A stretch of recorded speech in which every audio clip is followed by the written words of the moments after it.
I don't think anyone feels that the new administration puts a high priority on the insurance industry. However, if the Affordable Care Act is indeed repealed and something is developed in its place, it has huge implications for the insurance industry, some positive, some negative. There's some talk that the Federal Insurance Office may be eliminated or substantially restructured. Could have big implications. Dodd-Frank may be repealed, and with it the whole issue of SIFIs, systemically important financial institutions. Lowering of the tax rate overall may increase industry consolidation, merger and acquisition activities. In the past few years, acquisition activity has been almost all offshore driven.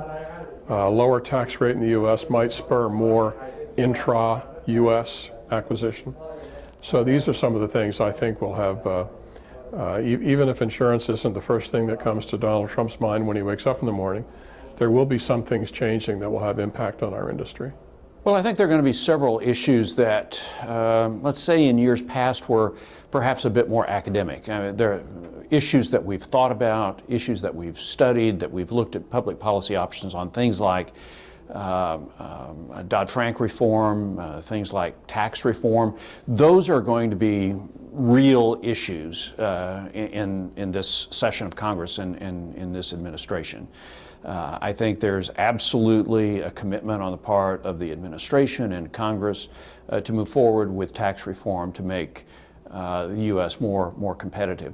That's going to have significant implications for the P&C industry. The industry needs to define what success looks like. It needs to define what would be a disastrous outcome. And then I think to the greatest degree possible, the industry really needs to speak with one voice on this issue. If you look back at '86, before my time, but as I've looked at the history, the industry was pretty fragmented in '86 on tax reform. And I think as a result of that, was disproportionately impacted as compared to other parts of the financial services. So that's a real issue now.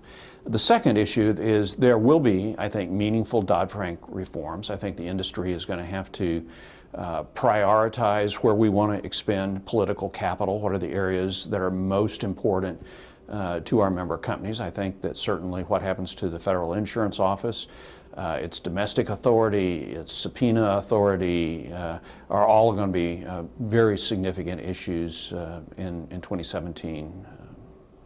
And we've got some specific issues coming up this year that we know have a time frame attached to them. They include the reauthorization of the National Insurance Flood Program and the FAA reauthorization that will be important for the industry's use of drones and the industry's insuring of drones. So both of those are September 30th expirations.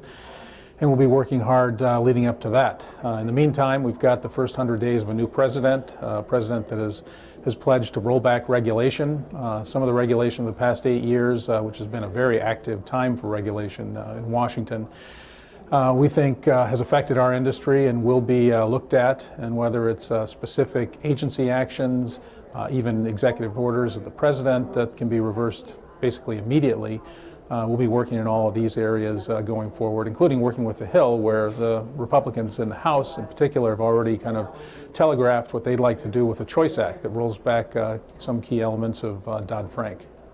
Yeah, the new administration is a little bit of a puzzle to most of us. After all, we don't have a Secretary of Treasury in place. We don't have a Secretary of Commerce. So it's difficult to know in those kind of second-tier, third-tier people that are likely to drive policy in the area. Having said that, there is clearly a tax reform agenda that is going to be significant to the insurance industry generally. We don't know what exactly that will be at this point, but when you see the Republican blueprint in the House, you hear the Trump administration talking about tax reform, our industry is clearly going to be in the barrel with a lot of other corporate interest about that. So that's probably the key driver, if you will, for 2017 in terms of the administration's interest and relationship to this industry. You know, I think the new administration has an opportunity to potentially break what we've seen for many years now in terms of gridlock in Washington, D.C. The big question is whether or not it'll actually happen.